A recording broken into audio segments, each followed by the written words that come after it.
Pak Ali, Hmm, sekarang kondisi sekarang kan memang sekarang dunia sedang diliputi ya perang ya, sehingga membuat minyak di beberapa negara ini naik, tapi Indonesia tidak naik nih. Apa tanggapan Pak Ali mengenai kebijakan pemerintah yang tidak menaikkan BBM saat ini?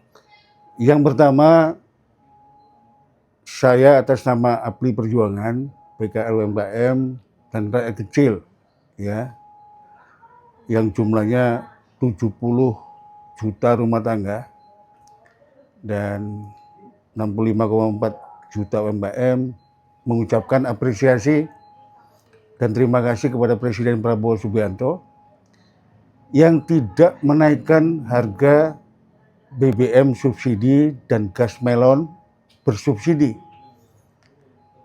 Ini sebuah langkah yang sangat langka, unik, dan berani. Kenapa? Karena sekarang ini harga BBM sudah naik di atas $100 per barel. Kenaikan $1 itu membebani APBN sebesar 6,8 triliun, di mana pagu di APBN 2006 itu $70 per barel. Artinya negara menambah budget atau fiskalnya terbebani minimal 120 sampai 150 triliun rupiah. Namun sekali lagi kami mengucapkan terima kasih dan apresiasi setinggi-tingginya kepada Presiden Prabowo Subianto. Inilah wujud Presiden Prabowo sangat cinta kepada rakyat dan bangsa Indonesia, sangat berpihak kepada rakyat yang masih kesulitan memenuhi kebutuhan hidupnya, sangat cinta dan bangga kepada pelaku ekonomi rakyat PKL UMKM. Kenapa? Yang pertama, ketika BBM dan gas melon bersubsidi dinaikkan, itu yang terdampak yang pertama kali adalah 70 juta rumah tangga yang menggunakan gas melon. Yang kedua, pelaku ekonomi rakyat yang aktivitas usahanya tergantung gas melon, juga 8 juta ojek online yang ada di Republik ini akan terdampak BBM Pertalite kalau dinaikkan. Yang kedua, kita juga mengapresiasi Presiden. Presiden ini kan selalu mendorong terjadinya sebuah stabilitas sosial politik. Semua pihak dirangkul, ya. Ketika kemudian BBM Pertalite dan gas melon naik, itu dampak sosialnya sangat besar sekali. Di tengah-tengah kondisi global yang semakin tidak membaik atau makin memburuk karena perang Amerika Israel dengan Iran semakin eskalatif, kondisi ekonomi rakyat kita juga belum beranjak naik, ya. Omsetnya masih anjlok. Ketika ini dinaikkan, efek dominonya kan ke seluruh arah, ya. Oleh karena itu, kami mendukung penuh kebijakan ini. Karena kami juga tidak ikhlas dampak dari perang Amerika, Israel, dan Iran yang melonjakkan harga BBM, gas, dan pangan secara global bisa menciptakan gejolak sosial politik. Yang kedua, untuk BBM non-subsidi, ya, artinya ini harus menyesuaikan hukum pasar, ya. Tetap harus dinaikkan sesuai dengan kapasitas dan harga pasar, fiskalnya juga harus ditinjau, harga pasar ditinjau. Namun khusus untuk sistem logistik dan rantai pasok, baik itu solar maupun pertalite, tidak boleh dinaikkan. Walaupun kita tahu untuk sektor industri tidak mungkin nggak naik, akan berpengaruh pada efek sirkuler kenaikan BBM non subsidi. Oleh karena itu, saya minta kepada pemerintah, khususnya Presiden Prabowo, untuk menghitung betul ketika apa yang disampaikan oleh Menteri SDM Bahlil Lahadalia bahwa BBM non subsidi masih dirapatkan dengan SPBU swasta, kenaikannya juga harus terukur dan harus ada mitigasi dampak sirkuler kenaikan BBM non subsidi.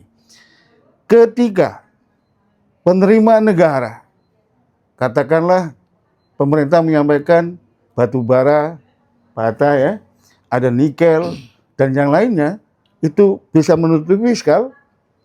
Saya kira 1-2 bulan ini kalau bisa non subsidi pun tidak naik. Yang terakhir, saya dapat laporan dari berbagai daerah, gas melon LPG sudah langka keberadaannya.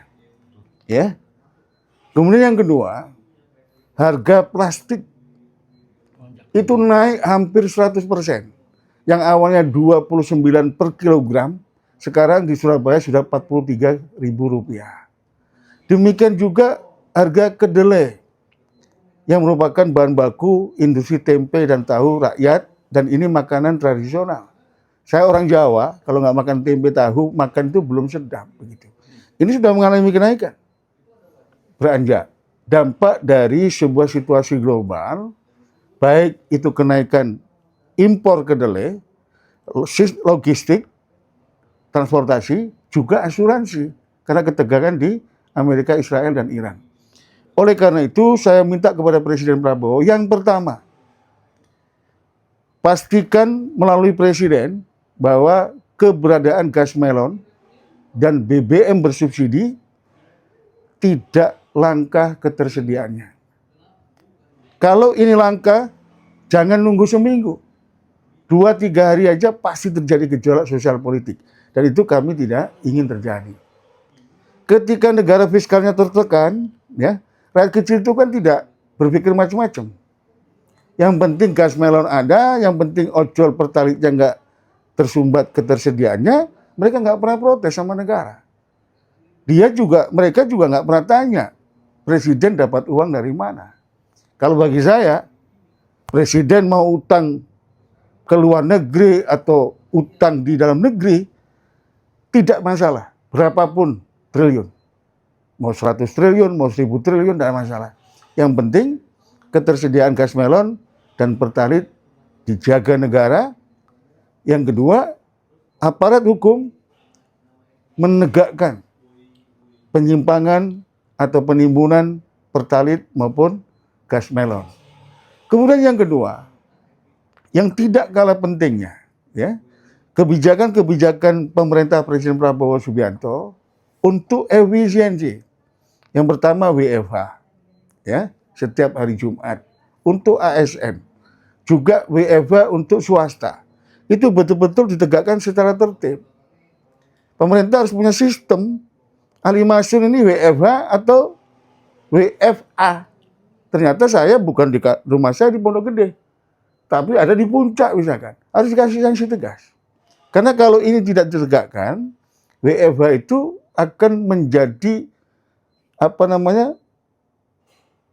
prekursor rekreasi. Dampaknya apa? BBM tidak efisien, maka terjadi pemborosan. Kemudian yang kedua, pembatasan BBM pertalit. Saya bukan tidak setuju dengan Menteri SDM Bahlil Lahadalia, tidak. Tapi 50 liter per hari itu terlalu besar. Kalau bagi saya, yang pertama, situasi hari ini fiskal tertekan, harga minyak BBM melonjak tinggi, maka pembatasan BBM pertalit yang pertama dikhususkan untuk mobil pribadi 1200 cc ke bawah. Kita masih banyak menyaksikan, ya, Fortuner, mobil-mobil mewah, itu belinya pertalit begitu. Padahal itu orang-orang kaya. Yang kedua, pembatasannya adalah maksimal 1 hari 20 liter cukup itu. Ya. Kecuali, nanti pasti ada perkecualian. Untuk sistem logistik dan rantai pasok antar kota yang jarak jauh, itu boleh 50 liter. Tapi kalau di dalam kota, itu cukup 20 liter. Itu baik untuk transportasi maupun untuk kepentingan mobil pribadi. Jadi saya berharap itu yang akan dilakukan oleh Presiden, ya. Kemudian yang ketiga, terkait penggunaan mobil ASN 50%. Ini juga diambil sama negara, ya. Saya kira ini betul-betul harus ditegakkan secara tertib, jangan sampai nanti kebijakan hanya sekedar kebijakan.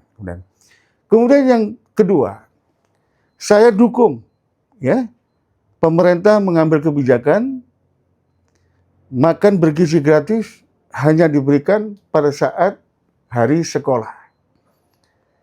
Di luar hari sekolah, MBG dinonaktifkan. Yang kata pemerintah bisa efisien 20 triliun 1 tahun. Tapi saya mewakili Asosiasi PKL Indonesia dan seluruh rakyat kecil dan pelaku ekonomi rakyat minta kepada Presiden insentif kepada SPPG yang hari ini 6 juta per hari itu diturunkan menjadi 5 juta. Artinya kalau dalam 1 bulan itu 22 hari bisa diefisienkan 22 juta per bulan. Kalau hari ini ada 26.140 SPPG, itu berarti bisa diefisienkan 6,8 sampai 8 triliun. Artinya itu juga akan membantu ya. Dan yang terakhir, SPPG yang tidak memenuhi syarat, baik legal administratif, baik itu AMDAL, baik itu higienis dan kebersihan, ditutup. Tapi dikasih waktu. Kalau dia selama 2 bulan katakanlah tidak bisa memperbaiki dan tidak bisa memenuhi syarat, tutup permanen. Kenapa? Ini juga penting. Karena anak-anak kita itu kan harus didorong mendapatkan gizi yang aman, yang cukup, memadai, higienisnya terjamin, dan tidak ada keracunan. MBG pun menurut saya, ya, saya minta kepada Presiden nih, 1 dapur maksimal 1.000 melayani anak sekolah. Karena begini, saya ini dokter ya, jangan pernah bermimpi kalau kapasitasnya itu 2.000 atau 3.000, risiko keracunan itu hilang.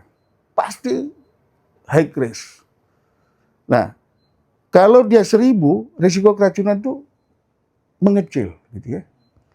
Dan saya minta kepada Presiden juga mengevaluasi peran serta UMKM dalam ekosistem ekonomi makan bergizi gratis. Menteri UMKM Maman Abdurrahman pun sudah menyampaikan di depan gedung terhormat DPR RI bahwa sampai hari ini memang sangat minim sekali peran serta dari UMKM. Oleh karena itu rekomendasi saya adalah 1, investor yang sudah dikasih insentif yang hari 6 juta dan saya usulkan 5 juta per hari, itu kontrak lepas. Ya, tidak boleh lagi mencampuri urusan rantai pasok bahan baku dan tata kelola SPPG.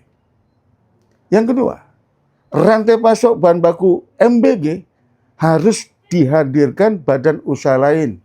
Saya minta kepada UMKM. Memang ada semacam kebijakan yang saya dengar langsung dari Menteri Koperasi maupun Kepala BGN maupun Menko Perekonomian. Nanti kalau KDMP itu sudah operasional, KDMP menjadi supplier SPPG. Namun harus diingat, kalau nanti kemudian Kopdes atau KDMP Merah Putih tidak menampung produk ekonomi rakyat di sekitar desa, ini juga akan menjadi problem. Oleh karena itu, saya minta sekali lagi, investor yang sudah dikasih insentif, putus dalam tata kelola. Yang kedua, rantai pasok didorong ke UMKM atau koperasi setempat. Harapan ini supaya makan bergizi gratis itu tujuan awalnya memberantas stunting, menjadi solusi kekurangan gizi bagi anak bangsa dan mencetak generasi emas 2045, namun roda ekonomi rakyat katakanlah 82,9 juta penerima manfaat itu dengan budget 400 triliun per tahun, itu betul-betul sesuai harapan Prabowo Subianto. Bisa mendorong pertambahan ekonomi 0,5% per tahun. Sehingga target Presiden 2029 pertumbuhan ekonomi 8% itu bisa dicapai. Dan yang terakhir yang ingin saya sampaikan, 4 program unggulan Presiden, makan bergizi gratis, Kopdes Merah Putih, Kopkel Merah Putih atau KDKMP, nelayan Merah Putih, dan 3 juta rumah untuk rakyat, merupakan sebuah program yang sangat revolusioner. Tujuan utama Prabowo adalah tidak ada kemiskinan di Republik ini. Artinya apa? Kalau 4 program unggulan ini bisa sukses, ditata dengan baik, profesional, dan transparan, maka sandang, pangan, papan rakyat di seluruh tanah air akan terpenuhi dengan layak dan secara berkeadilan. Oleh karena itu, saya hanya usul aja sama Presiden. Di 4 program ini, Presiden harus membentuk tim pengawasan. Semacam satgas begitu. Ya. Karena ini barang baru, ya, juga masih banyak kekurangan dan belepotan atau berdarah-darah. Saya dorong dan merekomendasikan kepada Presiden Prabowo Subianto dibentuk satgas pengawasan. Jangan sampai ada isu lagi terkait dengan pembangunan fisik KDKMP. Malu kita sebagai bangsa ini. Isunya luar biasa. Budget 1,658 yang dibangun katanya cuma 750 atau 800.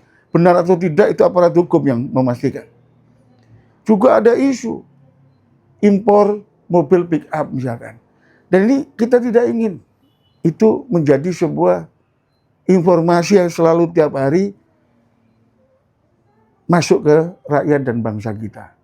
Oleh karena itu, Satgas Pengawasan KDKMP, Satgas Pengawasan MBG, Satgas Pengawasan Nelayan Merah Putih, dan Satgas Pengawasan 3 juta rumah itu keberadaannya sangat niscaya. 3 juta rumah itu hanya solusi kekurangan rumah rakyat sebanyak 15 juta. Masih ada 15 juta rumah tangga nggak punya rumah. Atau 13% dari total rumah tangga di Indonesia. Tapi yang kita lihat adalah bukan hanya revolusi papan. Tapi dengan budget 3 juta rumah itu bisa memutar ekonomi rakyat dan membangun ekosistem ekonomi perumahan yang itu bisa mendorong pertumbuhan ekonomi. Yang terakhir, saya hanya menghimbau dan memberikan rekom kepada Presiden. 4 program ini butuh pembiayaan yang sangat besar. Ribuan triliun. Kalau fiskal kita tetap stagnan, tidak ada penerimaan negara dari sektor pajak, bea cukai, dan PNBP terdongkrak. Saya hanya khawatir program ini jalan, tapi utang Indonesia akan numpuk. Oleh karena itu, saya berharap kepada Presiden. Fakta di lapangan sudah ada nih. Penangkapan OTT pajak di Jakarta Utara. Gitu? 80% dari pajak yang seharusnya diterima negara loss. 75 miliar jadi 15%. OTT Kepala Bea Cukai Sumatera bagian Barat, Saudara Rizal. Itu bukti konkret bahwa sektor perpajakan kita penerimaannya 80% loss. Yang masuk ke negara hanya 20%. Artinya apa? 2.147 triliun yang didapatkan sektor pajak itu hanya 20%. Seharusnya pajak kita, bea cukai kita, PNBP kita, apalagi kita negara dengan sumber daya alam yang terlengkap, terkaya di dunia. Indonesia ini mestinya penerimaan negaranya minimal 9.000 sampai 11.000 per tahun. Oleh karena itu, reformasi Kementerian Keuangan yang dilakukan oleh Purbaya Yudi Sadewa harus lebih strict, ya, dan harus berani. Eselon 1, 2, dan 3 diambil dari pejabat di luar Kemenq. Kalau ini tidak dilakukan oleh Menq, reformasinya cuma reformasi setengah hati. Kenapa? Mohon maaf nih, Kepala Bea Cukai Sumatera bagian Barat, Saudara Rizal, itu ditangkap OTT KPK 8 hari setelah dilantik. Apalagi ada isu emas sekian kilogram dan sebagainya. Oleh karena itu, reformasi birokrasi Kementerian Keuangan, pajak dan bea cukai harus berani eselon 1, 2, dan 3 diambil dari pejabat non pajak, non bea cukai. Kalau diambil dari mereka, itu sama dengan reformasi setengah hati. Dan dampaknya untuk mendongkrak, meleverage penerimaan negara tidak akan tercapai. Dan yang terakhir, karena badan penerimaan negara itu adalah salah satu cita Prabowo Subianto, saya berharap kalau memang belum waktunya dibentuk BPN, Badan Penerimaan Negara Republik Indonesia, pelepasan Ditjen Pajak, Bea Cukai dan Penerimaan Negara dalam satu rumah, hari ini dengan adanya presiden di Pajak, Bea Cukai dan PNBP, saya berharap Presiden membentuk Satgas Penertiban Penerimaan Negara. Saya hanya ingin penerimaan negara itu terdongkrak secara signifikan, 4 program yang pro rakyat, revolusi sandang pangan papan rakyat sebagaimana amanah pembukaan Undang-Undang 45, dan meneruskan revolusi Indonesia ala Soekarno, ini bisa tercukupi fiskalnya. Kalau tidak, tekanan fiskal semakin sempit. Apalagi perang antara US, Israel dengan Iran, kita tidak tahu kapan itu selesai. Gitu. Terima kasih Pak Ketum. Matur suwun.